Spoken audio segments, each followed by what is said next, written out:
Welcome back everyone to theCUBE. We are here live here at the AWS DC Summit, formerly the Public Sector Summit, but as the world's gotten big, it's gone beyond public sector. I'm John Furrier with my co-host and CUBE research on Scott Hebner. We got a great guest here, friend of theCUBE, CUBE alumni going way back. Now he runs the show for Americas for AWS, Shannon Kellogg. He runs all the government affairs policy for AWS. Huge job, lots of news. North Carolina, 10 billion, 20 billion, you're throwing billions around. Shannon, great to see you, thanks for coming on. Well, it's great to be back and to be with both of you. I love theCUBE, and so I've had that CUBE itch for a while, and it's great to actually be back on the show. Yeah, great to come on. Well, first thing I want to let you know is that we have theCUBE data center for sale, in case you're looking for more power, throwing billions around. Yeah. You guys are spending billions of dollars. I mean, obviously everyone's been following theCUBE. Dave Valente's breaking analysis, of course we're tracking the CapEx. Everyone's talking about the hundreds of billions of dollars in CapEx. This past week, you guys announced $10 billion in North Carolina, 20 billion in Pennsylvania. That's right. These aren't small things, these are big. I talked to Prasad last week, I just shipped the video this week. There's a systematic design element that Amazon has taken to the market, well documented. It's not just a data center, it's a system. Now with that becomes the workaround. You got to get power. Power is run by, sometimes, the government or affiliated to the states. That's your job. So take us through the news, and then we'll get into some of the things you're working on. But I think the big news is the 10 billion in North Carolina and 20 billion. How does that deal go down? Like, hey, we need some CapEx. Well, I have a lot of very talented colleagues working on both of their deals. We have a world-class economic development organization working with world-class economic developers in each of those locations in North Carolina and Pennsylvania. So there are a lot of people who put a lot of time and effort into these projects, which sometimes can take years to develop. Yeah. Now in the case of both North Carolina and Pennsylvania, these are new states for us in terms of putting large clusters of data centers and computing power in those locations. And a lot of this is driven by machine learning and artificial intelligence. And so in this era that we're living in, companies like ours have to find a way to expand our infrastructure, and that includes in new areas, new states, new countries, where we can put a lot of infrastructure in one place fairly quickly. And so that's why you're getting this level of capital investment, literally 30 million, oh boy, I can't even say it, 30 billion. Yeah, not million, billion. 30 billion announced over the last week, and I was in both of those states. I co-hosted basically both of those announcements with colleagues from economic development and infrastructure, and we were in a very rural county in North Carolina where we're developing the infrastructure down there in Richmond County, and there is significant power available from Duke Energy in that location, and so we're very confident that we're going to get at least a gigawatt, access to a gigawatt that is already available. This is not new generation, and so we're making that $10 billion investment there in North Carolina, and then yesterday I drove up to Pennsylvania to announce with the governor there, and also Governor Shapiro and then U.S. Senator McCormick were both involved in that announcement. And this is a big deal for Pennsylvania, it's a big deal for us, $20 billion investment there. Also in a fairly rural county in northeast Pennsylvania. We announced this in Berwick. The infrastructure will actually initially be put in 2 different townships in 2 different counties, but in that northeastern area of Pennsylvania, and that will include some proximity to the Susquehanna nuclear facility that is in that area, and of course that is owned and operated by Tellon Energy, and you may recall that we did an announcement with them last year, and so we're putting data centers again in Pennsylvania. Is that nuclear on the table for you too? Is that going to be available for you, or is that next step? Yes, we will have access based on the original agreement, and that partnership is going to continue to expand. So that was in the deal, the nuclear option? That wasn't in this stage of the deal in terms of what we announced yesterday. We announced the partnership with Tellon last year, okay, so and then as we move forward, you will see us continue to expand that partnership, so stay tuned. All right. Do you generally go out to these regions, or the regions coming to you competing for data centers and the economic investment? It's a really good question. So we have a lot of activity across the US right now, and you have governors and states that do proactively call you, and you also have energy companies that proactively reach out to you. In the case of North Carolina, the conversation actually started with Duke Energy, and they reached out to a colleague of mine who runs economic development for us, and they said, you know what, we may have a really good site that meets your requirements. You've been talking to us about what you need as you move forward, and this site in North Carolina could be really good for you. And so that started the conversation. There's a lot of back and forth with Duke Energy and the Economic Development Authority in Richmond County, and then of course conversations were started to happen with the state of North Carolina as well. So my daughter would say, is there a Tar Heels energy, or because the Duke Tar Heels? I mean, I had to get that in. Oh, you Tar Heel fans. I did wear, by the way, I wore Tar Heel blue at the announcement last week, so your daughter should be happy about that. I love the North Carolina, love that area, and again, this speaks to the mindset. People think data centers got to be in Virginia, that's the Ma East, Ma West, and these areas that have been access points for connectivity. Not necessarily the case. You're starting to see a lot of distributed data center architectures in the US. Are these decisions intentional? You mentioned AI, machine learning, and Gen AI. Was that involved in the decision-making selection process? And or what is the intentional strategy for these regions? It is intentional. So when you, and it's intentional in a couple of ways. So first of all, when you look at how AWS and Amazon built its business around cloud, for the first 15 to 20 years, we really had a very deliberate, actually first 15 years, we had a very deliberate architecture in how we established regions around the world that were close to customers. So we would put data centers in places like Virginia and Dublin and Frankfurt and in Ohio, where we had big customer sets, and then we put a lot of services in the data center infrastructure in those AWS regions, and you had a really good latency experience as a customer. So if you're a customer in Tokyo, our infrastructure in Japan is your first option to use that infrastructure for a whole range of services. However, over the last several years, with machine learning and artificial intelligence really taking off, including Gen AI, it is not as necessary to have the infrastructure located as closely to customers to ensure that latency experience. Because what you need is you need large-scale compute, and so you need to be able to develop these large language models and use compute, not networking, compute. is the optimization focus, and energy and compute. Right, and so you can put these clusters in a lot of different places, and then bingo, power, access to energy becomes the other big factor, because even though we are architecturally able to put clusters in other areas now, we still need to ensure that we have line of sight to energy and power for indefinite period of time. Let's talk politics for a second. Not politics in the way normal people do, but tech politics. Yeah. You have been very active. You've been a pioneer. I've been following. We've been knowing each other since 2012, 2013, I think. The world's changed. CIA deal, cloud hits the scene. Now we're at a whole nother level. You start to see a tech-savvy governing body, younger legislators, younger leaders. What's the temperature like on the political spectrum around things like the national grids, power, windmills? I mean, I talked to Prasad, he said, your data centers are air-cooled. I'm like, what? Air-cooled? How do you design that? That's incredible. So, like, there's innovation happening on your side. Is the innovation moving faster on the government side? Yeah, I would say a couple things. So as industry and players like us are innovating, making the data centers more efficient, innovating the way water and is used in the systems that we operate, and then redesigning the cooling systems.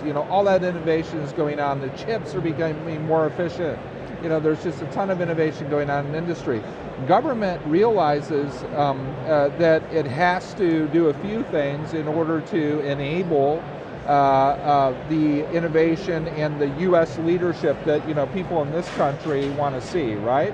And so there was some continuity between the Biden administration and the Trump administration in some areas around data center development. So one of the concepts that is carried over is how to designate federal lands for data center development, and then to use the ability of the federal government to streamline permitting on those federal lands to fast track projects. And so that's something that has been a focus of both administrations, and this current administration has put the gas on the pedal. It's like a national park for data centers. It's a national service. But it's a great idea in terms of looking around the country and looking at what land could be available where they could actually use the powers of the federal government to streamline the permitting processes around the use of that land, and then to ensure that it has a power availability nearby, right?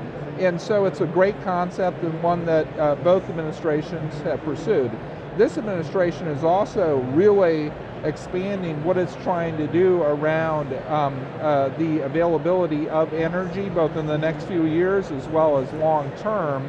And so there's a big focus on an all of the above strategy for energy generation. And then there's also a big focus on what can be done to expand transmission across the country. So energy is a huge focus, and that includes nuclear energy, both what can be done to modernize current nuclear infrastructure, and then what can be done to also advance the development of next generation nuclear, including small modular reactors. And so that's a big focus of this administration, which there's a lot of innovation going on in that sector. And so I think that is a very positive sign what this administration is trying to do. Yeah. And then last but not least, and David Sachs talked about this earlier, when he did a fireside here at the summit today, and that was, it's really important as we try to maintain and advance US leadership to not over-regulate AI.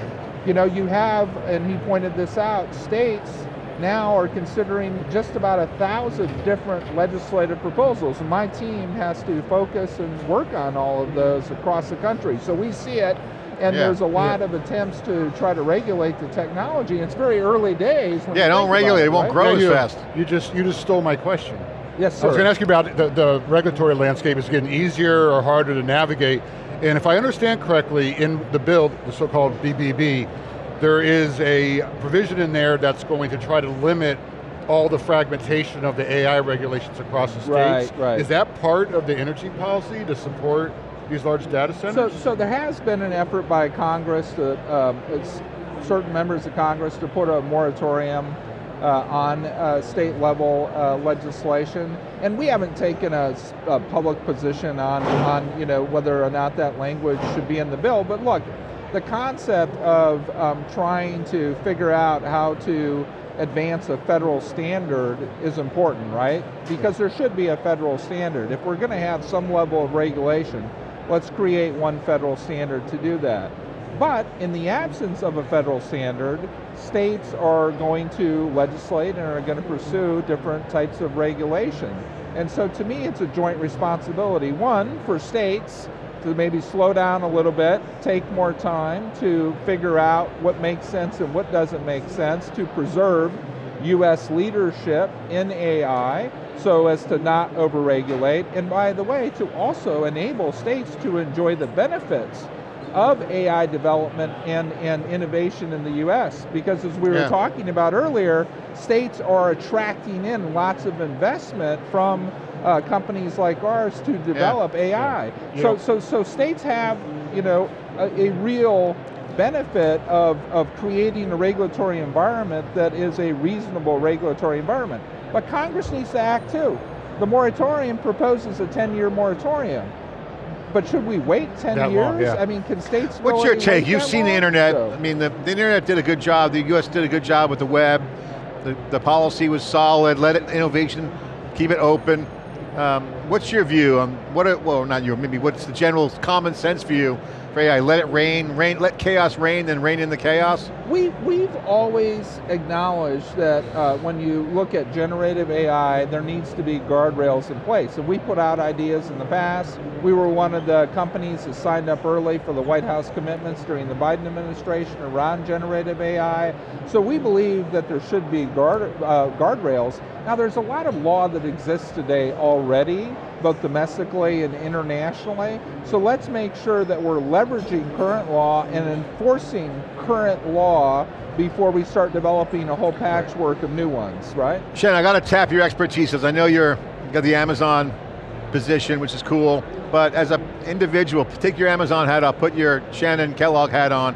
There's a lot of young people on X, on Reddit, they're not experts like you. Where could you point them to look for information on where to get more? Because I like Sachs's argument, I think he's right on this one. Let it go, don't get too heavy-handed on the regulation. Let's see what develops, keep an eye on it. No regulation, right? He didn't say no regulation. Keep an eye on it. Guardrails. There should be some guardrails. Guardrails are fine, but a lot of people are interested in this. It's a huge generational interest. And it may have been in the circles years ago for legal and policy folks, but there's a lot of young people. Where can they go look?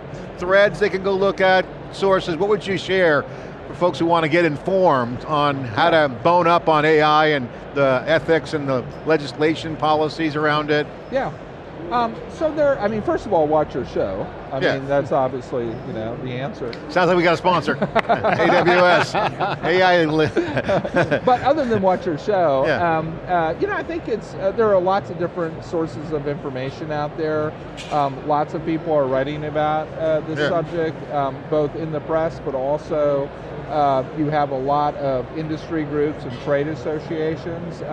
There's a group in town, it's called the Center for AI Competition, which was started out of a trade association, and they're kind of like a trade association and a think tank, and they've produced a number of reports and recommendations, collecting information and analysis from a range of stakeholders in their work. That includes voices in industry, voices in government. And by the way, the industry voices are not just cloud providers or AI developers, it's the whole ecosystem. And so that group has done a really nice job of assembling, and they also have tapped into the energy sector. So there's a lot of different views, but they've put together, I think, a lot of really solid recommendations and thoughts on AI policy and regulation. When you look at the data center part of the equation, and there's a lot of activity right now around developing data centers, and there's also a lot of states that are also considering regulations of data centers, localities are considering it too, and putting restrictions on data centers. And so there's a group called the Data Center Coalition, which is a nationwide organization that has lots of really good reports and a lot of neutral analysis that's coming out of that organization as well. Yeah, it seems like it's coming from everywhere. I know recently, last couple of years, the fiduciary ruling in Delaware, where corporate officers can no longer hide behind, well, my AI told me to do it. That they're actually accountable for what their AI does, right? And they can be personally accountable. So it's coming from all different angles. I don't know if I like that one, but that sounds like, well, it's a lot to do.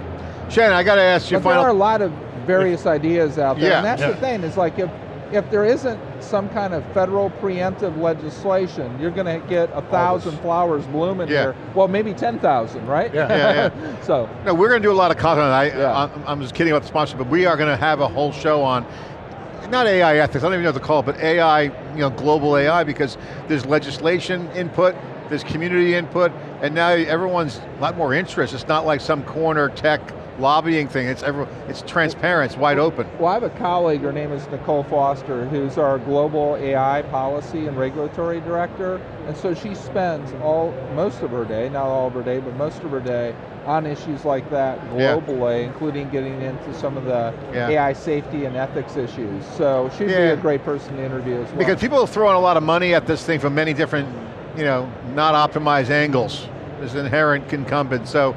Okay, final question, you got a lot going on. You wake up every morning now, you're the head of global government affairs, America's global affairs and policy. So much going on. You have stakeholders in multiple areas. You got an ever-changing markets, growing, a lot of threads. What's your day like?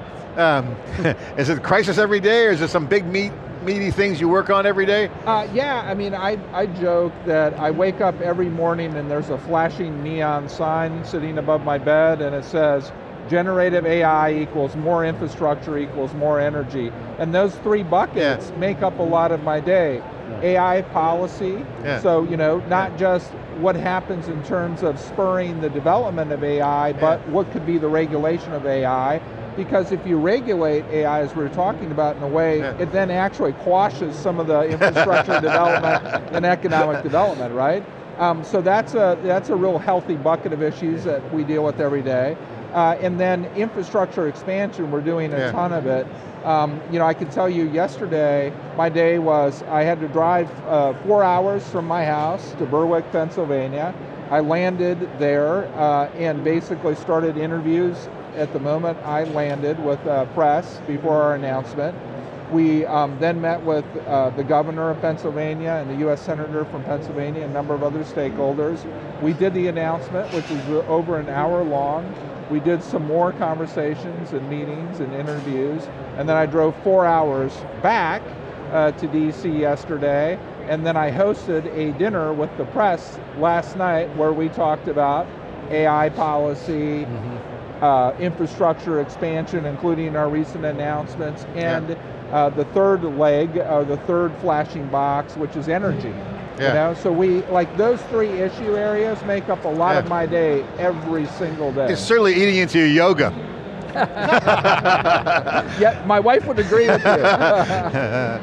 Zen-like state, energy, more data centers, AI. Shannon, great to see you. Thanks for coming on theCUBE. As always, a pleasure. And hey, congratulations on all the continued success. A lot more work to do. We're looking forward to keeping in touch.